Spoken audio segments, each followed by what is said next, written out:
Assalamu alaikum жамаат. Қанайсыздар, жақсыларбы? Кечки содага береке, шу боуз малды көрүңүздөр. 8 айдан өткөн боуз. Малдын савлаты өтө чоң, жооуш, жоон, энчи бап зор мал. 8 айдан өткөн боуз. Мал жаңы тууганда 20 литр аш сүт берип жүргөн мал. Малда бала өтө чоң, териде эле турат. Бала, маки. Малдын тонунун тазалыгы. Мал жаңы тууганда 20 литр ашык сүт берип жүргөн мал. Уверенный, желиндери, запаздары, олдуга чейин, киндикке чейин желин салат мал.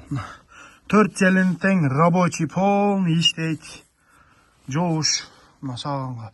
Желиндери дагы зор. Халта запас өтө көп малда.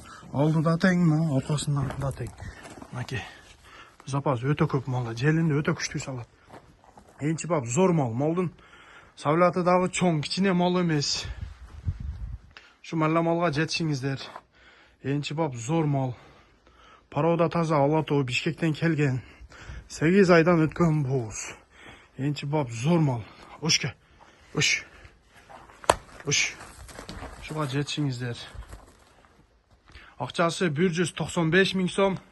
Жакшы камы бар. Адрес Кызылкыя караванда. 4 желин тең рабочий мал, өтө жооуш. Жебич ден соолугу өтө зор. Энчи бап вообще чоткий мал. Малдын савлаты чоң, кичине мал эмес. Көрүңүздөр шуну. 4-чү торпогун туат, Кудай кааласа ушуну туса.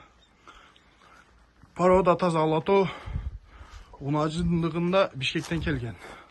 Адрес Кызылкыя караванда. Акчасы 195 000 сом.